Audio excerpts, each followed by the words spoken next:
Hi, this is Coach Colette, host of the Start Within podcast, and welcome back to another episode of Financial Fridays. For this last week in May, I'm going to continue our focus on Mental Health Awareness Month. I want to speak with you about finding the positive after loss. Whether it's related to COVID-19 and this pandemic, or just in our regular lives, at some point we all as humans will experience loss. It might be the end of a relationship, it might be the end of a job or a business, it might be the loss of a home, or the death of a loved one. And it is natural for us to go through a grieving process. When we look for opportunities or unexpected blessings in our loss, we can help ourselves to recover both mentally and emotionally. So first, know that you're not alone. Nearly 60% of people have experienced a major loss sometime in the past 3 years. And know that healing takes time. Nearly half of those people said it took up to 6 months for their strong feelings of grief to reduce. And know that you might actually hurt physically. Over 2/3 of people who went through a negative life-changing event had physical symptoms while they were grieving. And you know I've shared this with you before, the fact that the body doesn't lie. That we hold on to our pain, to our trauma, to our grief in our bodies. That's why I speak to you so often about healing modalities like EFT tapping, or even just shaking your body to loosen up and free the grip of pain and negative emotions. So what else can you do? You can aim to see your experience from a place of strength. We know that going through a loss can be challenging, and yet you are developing and enhancing skills to help you deal with negative or challenging situations in the future. So you are learning even through your grief. Speaking of learning, you can also learn from others. You can seek out support groups in your community so that you can have conversations about your own experience, as well as to hear what others are going through. There can be that benefit of recognizing that your experience, while it is unique, is not abnormal what you're dealing with. You can also aim to remember the good times. This helps you to reconnect to the joy, to the happiness, to the love that you experienced with the person or even in the situation. You can practice gratitude for even having known the person or for even having had the experience, which will allow you to deepen that sense of positivity, joy, connection, and gratitude within yourself. You want to look for those opportunities. I keep mentioning unexpected blessings. And at first, it might feel guilt or selfish to do so, and that's not really the case. You are living your life, and you can begin to recognize what are the positive outcomes that are beginning to result from your experience. I know that I've been able to do that after experiencing loss of relationships, to be able to look back now and see how much I've grown and how much I've evolved and how much going through even those really challenging, painful times has made me a stronger person and more empathetic and more caring and having more compassion for myself and for others. You can find ways to honor your loss. You can choose to remember your loved one by having a fundraiser or planting a tree or keeping mementos and pictures in your home to keep that memory alive. And again, that can help you to connect back into the positivity, the joy, the gratitude for your experience. And lastly, don't be afraid to seek out help. You can seek out, as I mentioned earlier, support groups or aiming to connect with other mental health professionals, whether that is from the business side through an employee assistance program or checking through your primary care provider to connect with a therapist, or even seeking out a referral from a friend or a family member to a coach or a healer that can help you to navigate and to manage and to deal with and to process as difficult emotions come up, such as sadness or grief or even anxiety. So those are some tips from me today. I hope that this is helpful. And even if this isn't something that you're experiencing right now, know that you can refer back to this episode at any time to get support through your loss. Now, get ready and listen up to today's tip from Singh.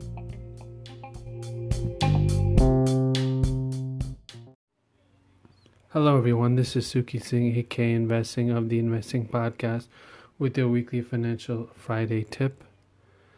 I know the subject of finance and money can get dry and boring. How about you turn it into a game where when you do your finances or do your budget or save money into your long-term savings accounts, you reward yourself by celebrating, by giving yourself such things like a massage or just having fun with some of the money that you earn. Don't forget to have fun, especially in these times of quarantine. With that said, that is your weekly Financial Friday tip, and I'll speak to you soon. Have a great weekend. Bye-bye. Hey, this is Coach Colette. I'm back. So I've been feeling the feels, so to speak. I guess this is why I created the Unplugged segment, so that I could share some thoughts in a more unfiltered way.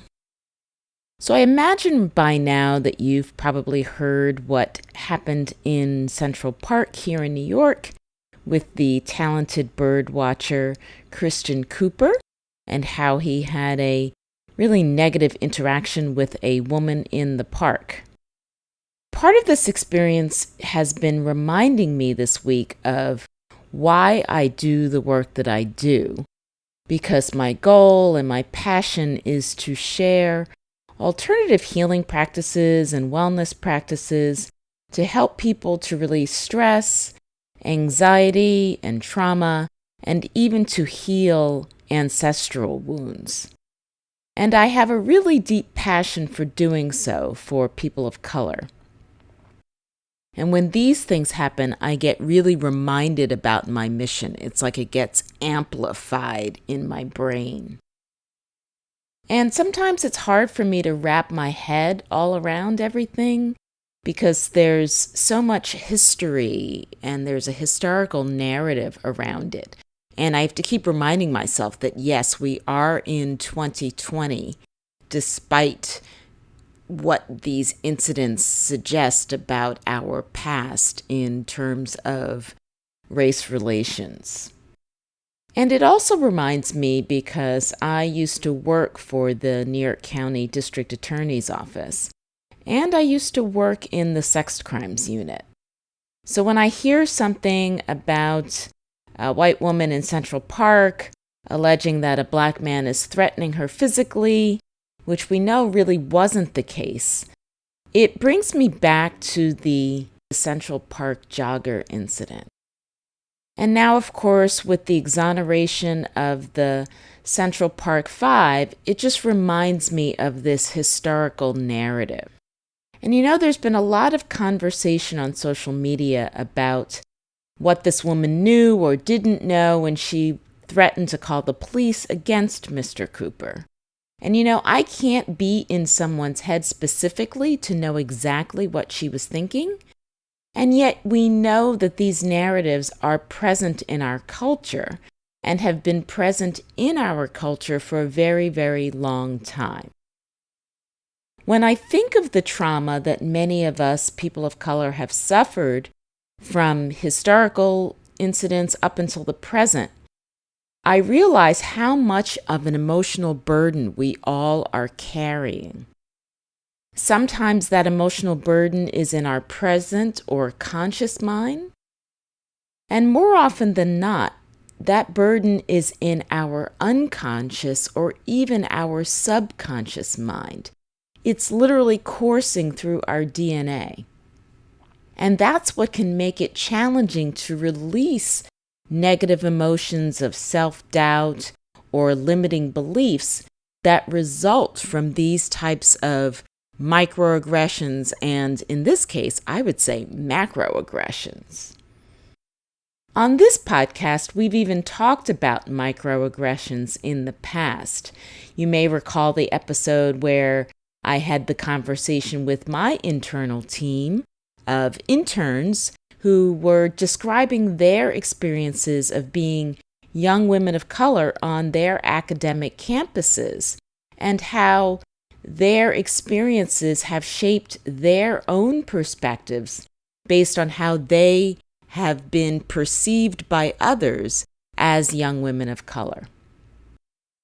When I think of the modalities that I share, such as EFT or emotional freedom technique and tapping, or essential oils to help clear stuck emotions and limiting beliefs and trauma, I feel very blessed to have these tools in my arsenal, if you will.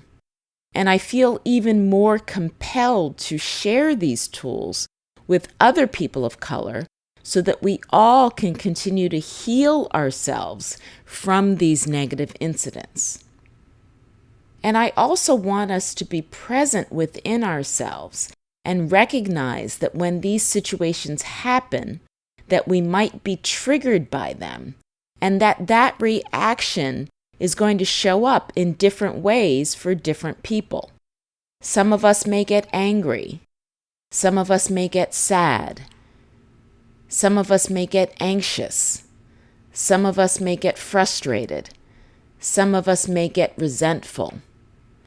And some of us may feel all of those emotions at the same time or at different times. So I just want to remind you that it's important to be gentle with yourself and be compassionate with yourself and give yourself space and time to process and to heal. And if you are able to connect with others who can listen to what you're going through and hold space for you and not judge you or shame you for the feelings or emotions that you're having, even better.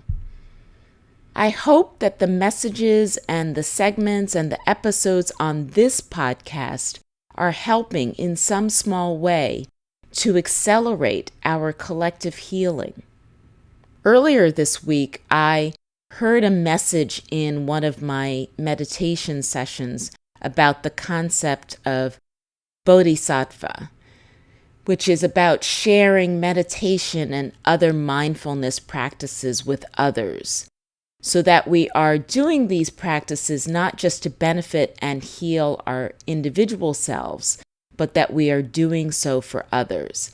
And that's what I feel really called to do. And so this week, given what has happened, I hope that you find time and space for you to heal, to get grounded, to start within, and to use whatever tools and healing practices you need to come back to you, your whole self. Know you are special, you are unique, You are important. You matter. And I see you.